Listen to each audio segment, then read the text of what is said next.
জাতীয় সংসদ ভবন, গণভবন, প্রধানমন্ত্রীর কার্যালয়, তেজগাঁ ট্রাক স্ট্যান্ড ও কারণ বাজার।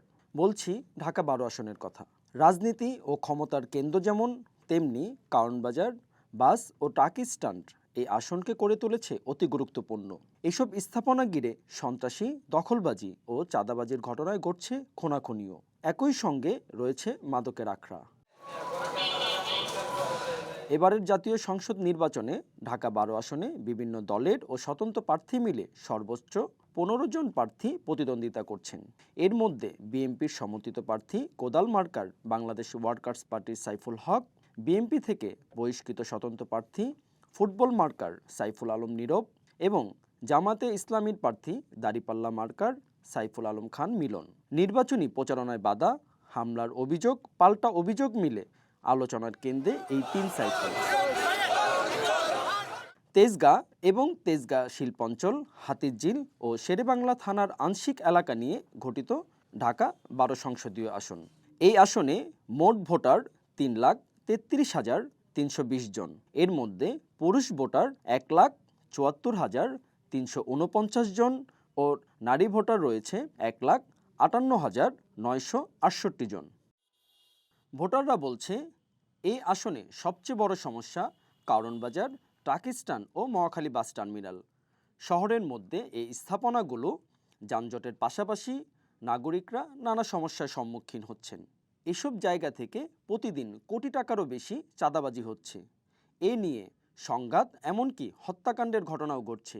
গত 7 জানুয়ারি রাতে খুন হন স্বেচ্ছাসেবক দলের নেতা মোসাব্বির। এর পেছনে কারণ বাজারের চাঁদাবাজির দ্বন্দ্ব দায়ী বলে মনে করছেন আইনশৃঙ্খলা বাহিনী। চাঁদাবাজি তো একদিনে তৈরি হয়নি, এটা অনেক দিনের বড় সমস্যা, বিরাট সমস্যা। এটা আমরা যে কোনো জায়গায় দেখে আসছি। যেই আসুক ভোটে, যেই জিতুক, যেই এই আসনে এমপি হোক, আমরা ওনার কাছে আশা করব যেন শক্ত হাতে দমন করে। জনগণের যে রাস্তা, যাতায়াতের রাস্তা, সেই জায়গাগুলো পুরো দখল হয়ে যাচ্ছে, যে কারণে আমাদের প্রতিনিয়তই ভোগান্তিতে পড়তে হচ্ছে। ড্রেনেজ ব্যবস্থা ভালো হোক, ব্যবসার পরিস্থিতিটা ভালো করে দেখ, আমরা এটাই চাই।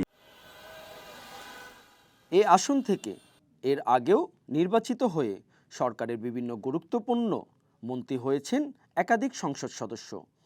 তবু এলাকার নাগরিক সমস্যার খুব একটা সুরাহা হয়নি কখনো। কারণ বাজার ও বাস স্ট্যান্ড কেন্দ্রিক অস্থিরতা আসনটিকে আলোচনা রেখেছে সবসময়। সেই সঙ্গে এই 3 স্থাপনা সরিয়ে নেয়ার বিষয়ে কোনো দৃশ্যমান পদক্ষেপ না থাকায় দিনের পর দিন যানজটে নাকাল রাজধানীবাসী। আমরা দীর্ঘদিন এখানে ছোট থেকে ব্যবসা করতেছি, যাতে আমরা অন্য জায়গায় গেলে তো আমরা এইভাবে ব্যবসা করতে পারবো না, আর এই জন্য আমরা ক্ষতিগ্রস্ত হব। আর আমরা এই জন্য আমাদের সকল ব্যবসায়ী, আমাদের দাবি যে আমার প্রয়োজন হলে আমাদের এই কারণ বাজারটাকে আপনি আধুনিকরণ করে দেন। এটা আমাদের প্রাণের দাবি, সকলের দাবি যে আমরা এখানেই থাকবো, এখানেই থাকতে চাই। আমাদের প্রাণের দাবি, আপনি প্রয়োজনে এটাকে সংস্কার করে আধুনিকরণ করে দেবেন। প্রতিবার নির্বাচন এলে স্থানীয়দের চাওয়া, এবার বুঝি সমাধান হবে এই 3 স্থাপনা কেন্দ্রিক সংকটগুলো। তবে বরাবরই হতাশ হন তারা। এই সংকট সমাধানের জন্য সবচেয়ে গুরুত্বপূর্ণ যে পুনর্বাসন, তাতে খুব একটা আগ্রহী নেই ব্যবসায়ী ও সংশ্লিষ্টদের। ফলে প্রার্থীরা এই কঠিন সংকটের সহজ সমাধান খুঁজবেন কিভাবে? ট্যাক্সের পাশে অনেক সরকারি জায়গা ব্যবহার হচ্ছে না, খালি পড়ে আছে, অবৈধভাবে দখল করে আছে। আমরা যদি এই সরকারি জায়গাগুলো ট্যাক্সকে আমরা লিজ দিই, আমরা কিন্তু সরকার লাভবান হবে, রাস্তা পরিষ্কার হয়ে যাবে। ঠিক তেমনিভাবে আপনাদের বাস স্ট্যান্ড তো আপনি দেখুন, একটা কারণ বাজার অনেক রাস্তা ব্যবহার হচ্ছে না, অনেক পার্ক পড়ে আছে, পার্ক ব্যবহার হচ্ছে না। এখানে যার জন্যই বিভিন্ন মানুষ দখল বেদখল রাস্তা দখল করে ব্যবসা করছে, পার্ক দখল করছে, ব্যবসা। আমরা যদি এগুলো পরিকল্পনা করে যদি আমরা এখানে স্থায়ীভাবে, টেম্পোরারিভাবে সিটি কর্পোরেশনের মাধ্যমে সরকার যদি আমরা একটা ব্যবসার সুযোগ করে দিই বা বিল্ডিং করে দিই, পরিকল্পনা করে, তাহলে আমাদের সমস্যাগুলো থাকে না।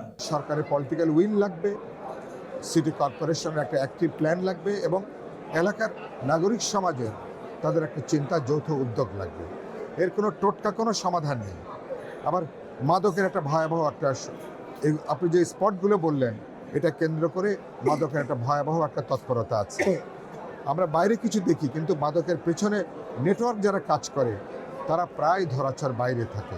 তো ট্রাক ড্রাইভার গাড়ি চালানোর আগে পরে দে নিডস সামথিং ভেরি ইম্পর্টেন্ট। তার মধ্যে একটা হলো তারা একটা ওয়াশরুম চান, বাথ করতে চান, গোসল করতে চান, এবং সেখানে যদি আমরা গিজার লাগাই দেই তাহলে আমরা শীতকালে তারা কিছুটা আরাম পাবেন।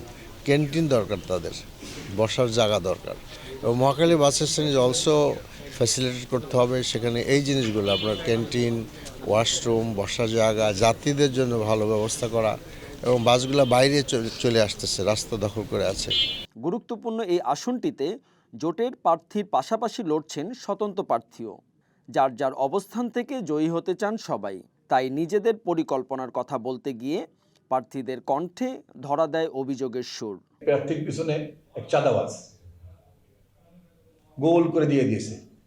চাঁদাবাজ কারা? সন্ত্রাসী একটা প্রার্থীর পিছনে গোল করে দিয়ে আছে, ঠিক আছে? তাহলে চাঁদাবাজ কারা করছে, রাজনীতি করছে, সন্ত্রাসীদের কারা রাজনীতি করছে? সে এগুলা ভোগ দখল করার জন্য আজকে এই চাঁদাবাজদের নিয়ে, সন্ত্রাসীদের নিয়ে আজকে নির্বাচন ওয়ার্ক করছে, যে যদি কোনো প্রকার এগুলো ভোগ দখল করতে পারে। আমাদের কয়েকটা জায়গাতে বিএনপির বহিষ্কৃত যে প্রার্থী স্বতন্ত্র নির্বাচন করছেন, তাদের দিক থেকে হামলা হয়েছে। আমাদের ইতিমধ্যে তো 7-8 জন আহত হয়েছে, তাদেরকে হাসপাতালে নিতে হয়েছে। আমরা হাতিরঝিল থানায় মামলা করেছি, এবং আমরা কিন্তু এখনো পর্যন্ত এই হামলাকারীদের কাউকে গ্রেপ্তার করা হয়নি। কেন্দ্র দখলের একটা বেশ পরিকল্পনা না হয়েছে, টাকা পয়সা ছড়ানো হচ্ছে, অস্ত্র কেনা হচ্ছে, এবং গোপনে গোপনে মিটিং হচ্ছে। কারণ ইদানিংকালে অনেক বড় বড় সন্ত্রাসীদেরকে ছেড়ে দেওয়া হয়েছে, এবং তাদেরকে যারা মাসেলম্যান নির্ভর রাজনীতি করেন তারা তাদেরকে লুফে নিয়েছে টাকার বিনিময়ে। And they will try to আপনার ক্যাপচার দি ইলেকশন সেন্টার্স। আসন বিবেচনায় ঢাকা 12 যেমন গুরুত্বপূর্ণ, তেমনি এ ভোটের সমীকরণ আরও জটিল বলে মনে করছেন ভোটাররা। মূল কারণ, দলীয় সিদ্ধান্তের বাইরে গিয়ে মাঠে ফুটবল মার্কার উপস্থিতি, সাবেক নেতা এবং বর্তমান জোটের প্রার্থীর লড়াই কঠিন হলে এই আসনে ভালো ফল পাবে না বিএনপি। আমি এই মাটিতে দাঁড়িয়ে শহীদ আদর্শকে বুকে ধারণ করে গত প্রায় 45 বছর ধরে আমি রাজনীতি করছি। যারা এই মাটিতে দাঁড়িয়ে শহীদ আদর্শকে বুকে ধারণ করছে, আমার বিশ্বাস শহীদ জিয়ার সৈনিকেরা যারা শহীদ জিয়ার আদর্শকে বুকে ধারণ করে, তারা আমাকে ফুটবল প্রতীকে ভোট দেবেন। যিনি বিদ্রোহী উদ্ধার কথা বললেন, স্বতন্ত্র করছেন, এক ধরনের প্রতারণা, মিথ্যাচার, সঠতার আশ্রয় নিয়েছে। তার মার্কাকে বলছে বিএনপির মার্কা, মার্কাকে বলছে খালেদা জিয়ার মার্কা, বলছে তারেক রহমানের মার্কা। খুব নিম্ন পর্যায়ের একটা সঠতা, প্রতারণা, তো মিথ্যাচার করছে। তো সামগ্রিকভাবে আর বেশ কিছু কেন্দ্র ঝুঁকিপূর্ণ আছে, কিছু কেন্দ্র জবরদখল হতে পারে, আমার আশঙ্কা আছে। যারা কেন্দ্র দখল করতে চান তারাই ফলাফল মানতে চান না। আমরা তো বলেছি যে আসুক, ফল হোক, এবং আমি না, সকল ক্যান্ডিডেটের প্রতি আমার একই আহ্বান, লেট ভোটার্স ভোট, এবং আমরা যেন সকলেই মেনে নিই। এইটি গণতন্ত্রের একটা সৌন্দর্য। আসন যত প্রতিদ্বন্দ্বিতাপূর্ণ, তেমনি এখানে বিশৃঙ্খলাও উড়িয়ে দেয়া যায় না। নির্বাচন কমিশন ও আইনশৃঙ্খলা বাহিনী বলছে, গুরুত্বপূর্ণ কেন্দ্রগুলোতে বাড়তি নিরাপত্তা থাকবে। তবে ভোটারদের বড় প্রত্যাশা, এবার যেন ভোট হয় ভয়মুক্ত ও গ্রহণযোগ্য।